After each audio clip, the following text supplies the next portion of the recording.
Her skin tinted brown sheets and it's Chanel. Hit the highway when she hitting my cell. Body talking to me, I've been listening well. The type of shit make you forget that you've been living in hell. So imagine this, you start a YouTube channel to do what you love, to make art.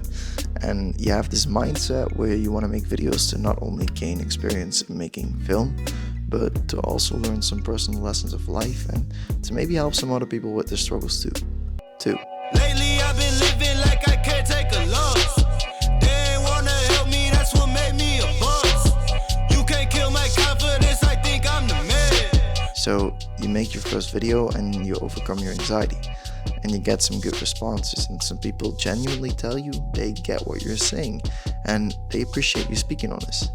And in the video you're all about all I had to do was pick up a camera and film something. People seem to like that you said that. They understood that because everybody's been really quiet since COVID. Nothing was happening for a while and the world was on some sort of a break. So this is where you start making more videos, right? Right? 3.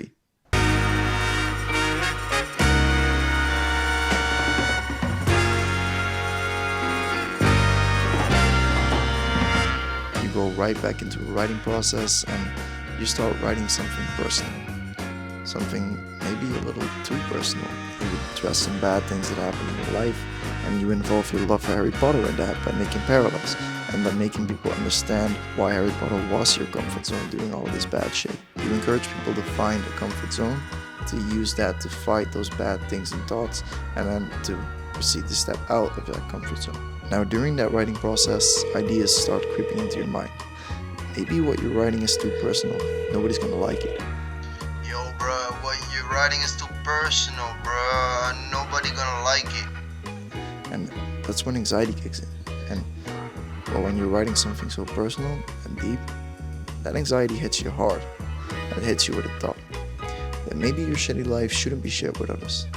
And that's when you forget to do what you told yourself to do in the first video you made. You forget to always remember that you're doing this for yourself and your personal growth. 4. I've been really in the field, love the rush, I love the feel. Lately I just wanna run it up. Don't need no deals, I make the deal. Have to take it to a meal. Lately I just wanna run it up. Your anxiety starts pushing you off the mountain you were trying to climb at first. It sets you back. It makes you give yourself excuses for not working on your video. Making these excuses and thereby not working on what you're supposed to be working on is what you call procrastination. 5.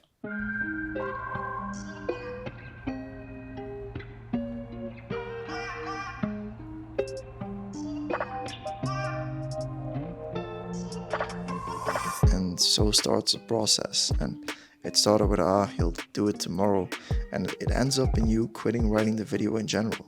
This took you about 2 months until at a certain point you started rewriting the script.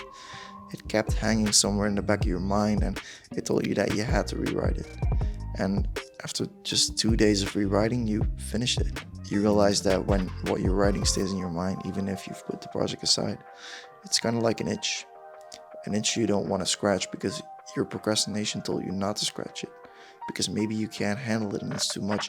Maybe you're not good enough to write your story. Maybe there's no one that cares. You fought it and you scratched. And when you scratched it, you started rewriting. You realized that your story could be told in a nice way. So yeah, the script was done. 6.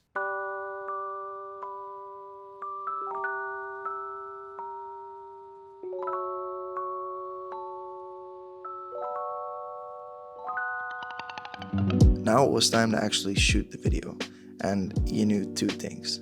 1, because this was personal, you wanted to sit in front of the camera instead of just voice overing it. And 2, because the video describes all of these different phases of your life, you wanted to film reading the same script in 3 different locations and then to cut between those 3. So you have a general idea of what you want, but there's a big difference between actually shooting a video and writing it. And to make that switch felt like a lot, so anxiety kicked in again. You tried filming it whilst just trying to remember the script, but you couldn't film it like that. It looked uncomfortable. Line? I don't know what my line is. What's my line? What's my fucking line? Jesus. And if you were going to talk about your life, you probably wanted to feel comfortable. Learning the script would cost you too much time. It was a big script. So you told yourself you couldn't do that. Procrastination hit you hard again and you still hadn't even filmed anything at all. So you just waited and waited until you got some motivation. You took a big break. Procrastination really dragged you down to the lowest point and made you forget what you believe in. And after hitting that low, you started to itch again. You started to say fuck it a little more. And that's when you realized the only way to be comfortable about shooting this was to be bold. But just read the script out in front of the camera. No presentation filter on it, just you and your written words. So you filmed it, edited it, and uploaded it. 7. It's 4 months ago now since I made that video. I realized I'm procrastinating again. It's time to face myself and to tell myself, fuck it. You know, it starts with realizing you're procrastinating, understanding when and how it happened, and the only way to do that is to look back on it. I've been wanting to make a video about this for so long, but I never did. I wrote a whole script about my procrastination about 3 months ago. There's a reason I hit fuck it this week and started writing a new one. 8. Pile and paper got them talking nice to me. Down a bottle, it be going right through me.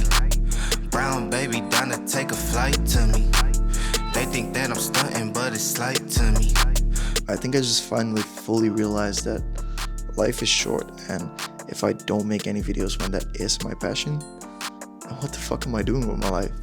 If this is what I want, then why am I not doing it? All of those days of holding back and procrastinating are over now, and it's all because I said fuck it.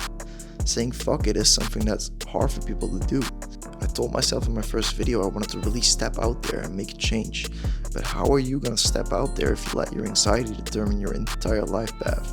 I think more people need to realize you can and should say fuck it, because life is short, and if you don't make it meaningful by letting anxiety determine it, then what the fuck are you living for? I live in The Hague for my internship now, and I stepped out of my comfort zone by moving here, so it was only right to step out even more. My internship at a social media company is also really encouraging me to say fuck it and to step out and stand out. 9.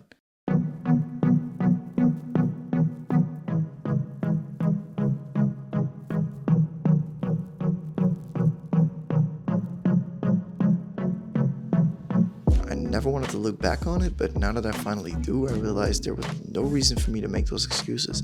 It's literally just anxiety. It's not real, and it should not determine what you do in your life. Looking back allows you to see what you could have done with your life during all of that procrastination. It allowed me to better understand my purpose. If I'm not making videos and doing what I love, then what am I even doing with my life? 10. So yeah, I already wrote a script about my procrastination, and I could have just used that, but I wrote that like 3 months ago, and in those 3 months, I didn't upload shit. It was only right to write a new one. It's all up to yourself, to be honest. Nobody can hold back your procrastination except for yourself. You need to make that decision. And even though it's up to you to quit procrastinating, it's always nice to have a few good friends and a girlfriend pushing you. They saw my procrastination and they knew that I needed a little push to start doing what I love again. It's important to remember that you should always do what you love. I know this is kind of corny, and I know it's been said like 1,000 times, but the only thing holding you back is you. Peace out.